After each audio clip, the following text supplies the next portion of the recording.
Welcome back to the show, everybody. Check out the headlines we have here for you. This case, SEC versus Ripple, could be over in 45 days or so. We're going to talk about that. Guess what else we're going to talk about? UK launches their CBDC pound project, and guess who's smack dab in the middle of it? Somebody roll that beautiful intro.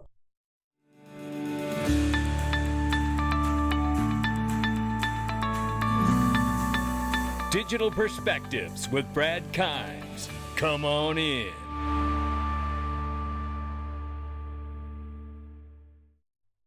Welcome back to the show, everybody. You can follow us on TikTok, YouTube, and Twitter for exclusive content. Right now, $1.12 trillion market cap for cryptocurrencies. Good afternoon, everybody. We're up 1.5%. Bitcoin right now, 22,900 plus. Ethereum, 1,600 plus. Tether market cap is 68.1 billion, they say, and 39 cents for XRP, ladies and gentlemen. Let's take a look at this as we get started right here. It is the CEO of the Bank of America saying we are prepared for a possible U.S. default. Take a listen. Are you preparing Bank of America for a real possibility of a default? Oh, we have to be prepared for that, not only in this country, but in every other countries around the world. But you just hope it doesn't happen, but you can't. Hope's not a strategy, so you prepare for it. You get ready to make sure you have the liquidity, you have the setup. We have a lot of consumers who get paid by the government. We have to make sure that that's all set up for them, and the waivers on their payments and fees and things like that. That's what we do, as we do in a natural disaster or something else. And so I think, hopefully, you've heard both sides say that the idea is not to shut down the government. The idea is to have a strong discussion about the question of how high the debt should be. We had to put on a lot of debt in the last couple of years to overcome the pandemic drag on the economy, and administrations from both sides of the aisle, so to speak, did that. And now it's at some point we got to start to figure out how that works in the future. But right now, we've got to get past the issues of just getting through the technical structure. Sounds to me like you are. Yeah, and I'll tell you what it sounds like to me. It sounds like to me he's acknowledging that the United States cannot pay all the debt back. Now, what have we talked about? We've talked about understanding that there is a possibility at some point, and we've never pretended to know when, that we could see a moment where there has to be some kind of a default, some kind of the second bankruptcy of the United States of America. We know when the first one happened. I believe we're going to see this because of the point that he made about all the money that's been printed in just the last few years. Let's keep moving. This right here is a reminder, geopolitically, Iran says its banks don't need SWIFT anymore. We know that they have joined together with forces with Russia to obfuscate the SWIFT banking system. Look, this speaks to BRICS is getting bigger. Russia's on its own. China and Russia got a payment system.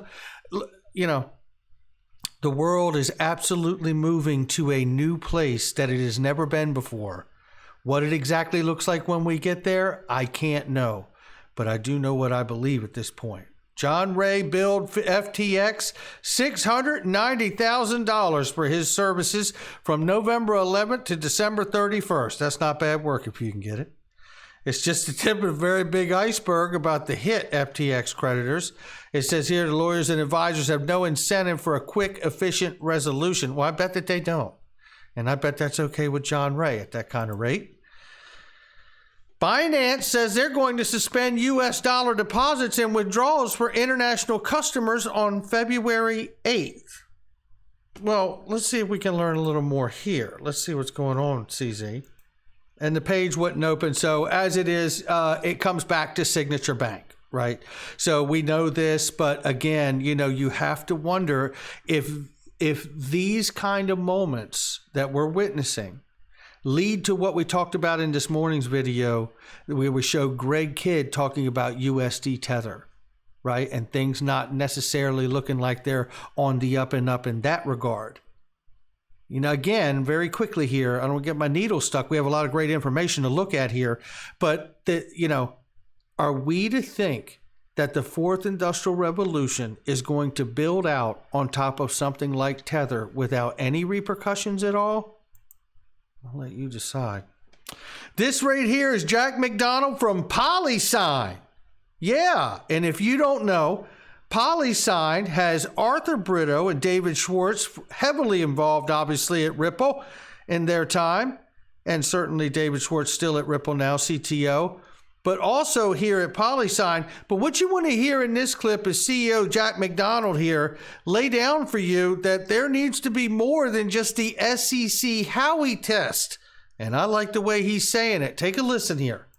We need clarity on definitionally the taxonomy of what these assets are. Using the Howey test to determine what's a security, many would argue, and you can put me in this camp, that I think it was used for an Orange Grove lawsuit back in the 50s, I believe. So arguably could use a bit of a refresh given all that's transpired since then. And by the way, I think the Howey test has largely served the industry well, but I think we're into a new paradigm. And so doing some grunt work to update the test, the litmus test on what's a security and what's not would be super helpful. And I think the spill out of that will then properly put regulation in one of the different agencies. I think the president's order from earlier this year essentially said there's a there and go regulate it. We've had some great first move sort of legislative attempts from Senator Gillibrand and Loomis and others. And really what they're doing is opening the box and saying, let's start putting our comments in here and let's work together across the aisle to come up with some prudent and informative regulatory guidance for the industry. And so we're all just looking to get started here. And as I said earlier, we've had some early steps of progress. Midterm elections have a way of slowing that down. But whether it's the SEC or the CFTC, it feels to me like the SEC would be broader than the CFTC, so probably better, although not everything's going to be deemed to be a security. And so I don't know what you do with a Bitcoin or Ethereum or an XRP, once they adjudicate that. So we probably don't end up with one regulator alone, number one. And number two, there's going to be an interesting mix or hybrid solution between what's federal and what's state. Right now,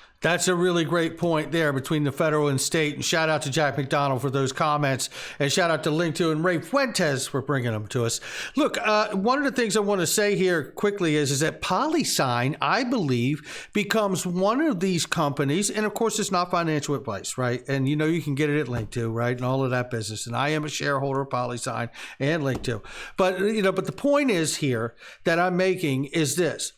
PolySign, like I believe Ripple is, are becoming one of these companies, these entities to put the technology to work, to help really get everything digitized into the fourth industrial revolution, right?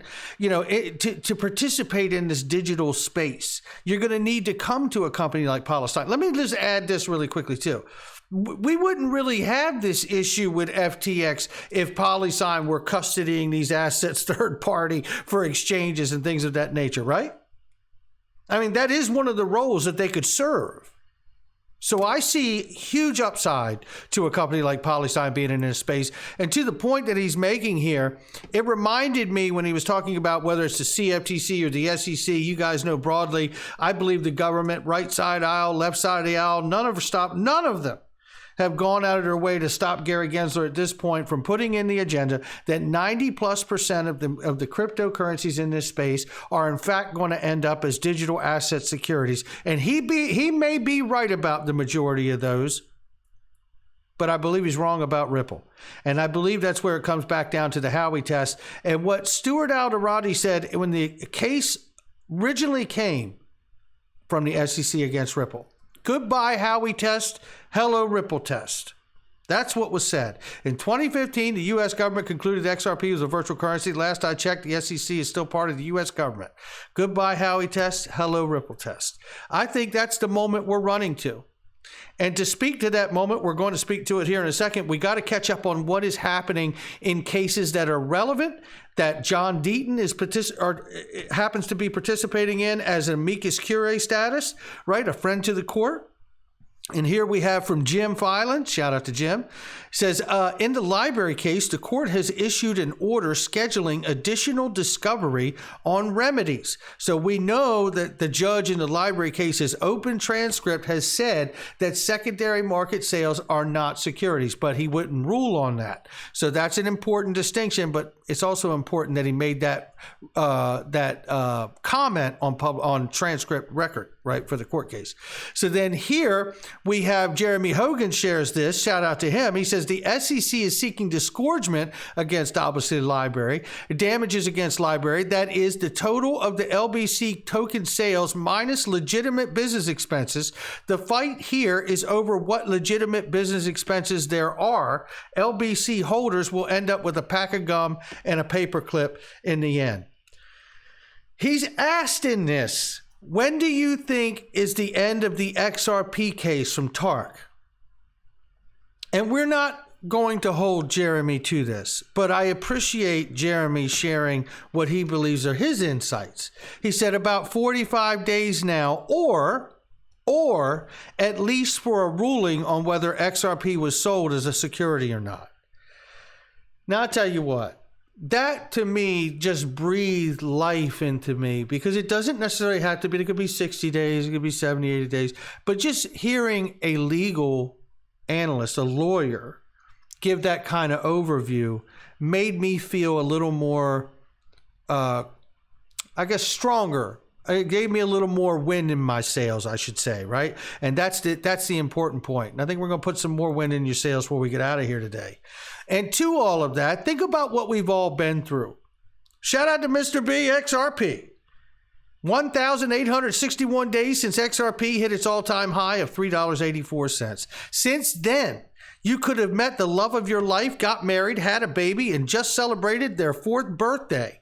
I see a lot of pain out there. This hasn't been easy. Much respect to all those who haven't given up. Absolutely. Well said. Well said. Pat on our backs. John Deaton is filing amicus brief in the Zakanoff versus Ripple case, baby. Yeah, you remember this. This appeared to be a setup case to me, too. The guy had XRP for like 2 weeks and sold it for a loss and then said, I want to sue Ripple. It's just frivolous, is the way I see it. But however, the order granting John Deaton admission, pro-hack vice representing XRP holders in the U.S. District Court of Northern District of California in R.E. Ripple Labs litigation versus Zakanoff, baby. Make way. Scoot over. Because here comes the field general. You're damn right. Shout out to John Deaton. Shout out to Jim. He gives us the news as well, but I want to read to you what he shares in here, because this is about John Deaton filing the amicus brief with the Zakanoff versus Ripple in California here. He says they're asking the court to certify a class of all XRP holders who purchased and now hold XRP or who sold XRP at a loss.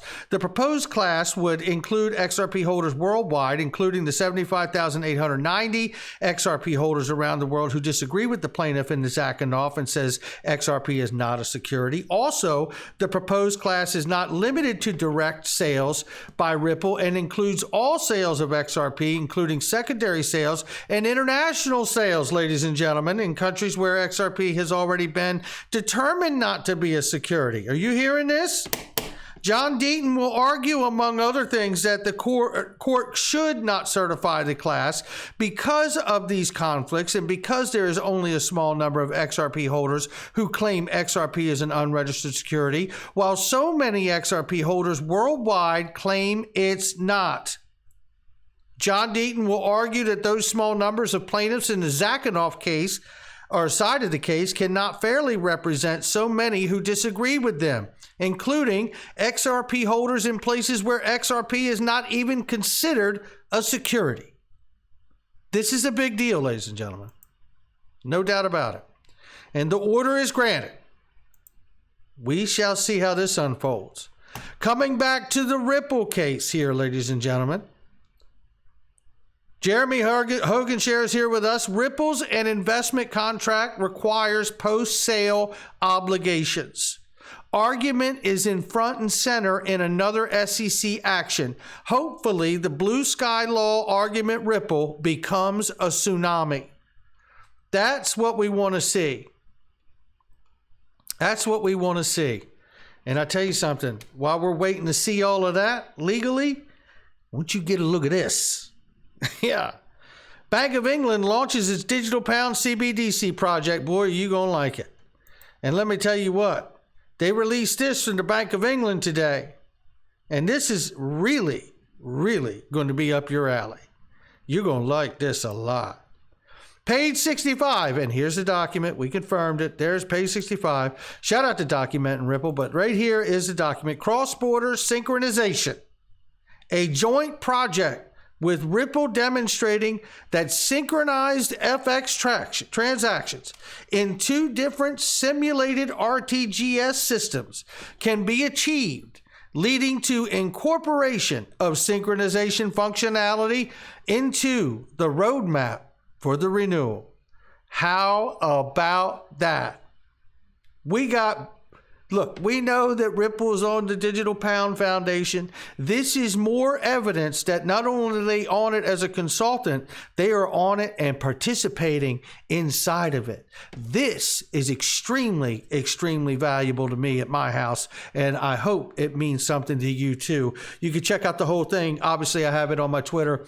This is going to do it for me, but before we get out of here, shout out to Crypto Bull. I haven't seen him in a minute, and I think my Twitter feed, do you guys get this too? I definitely feel like my Twitter feed has been jacked up a little bit. I followed all of these people, and now like almost none of them are in my feed these days. It's almost like I got to repopulate it somehow. It's pretty crazy.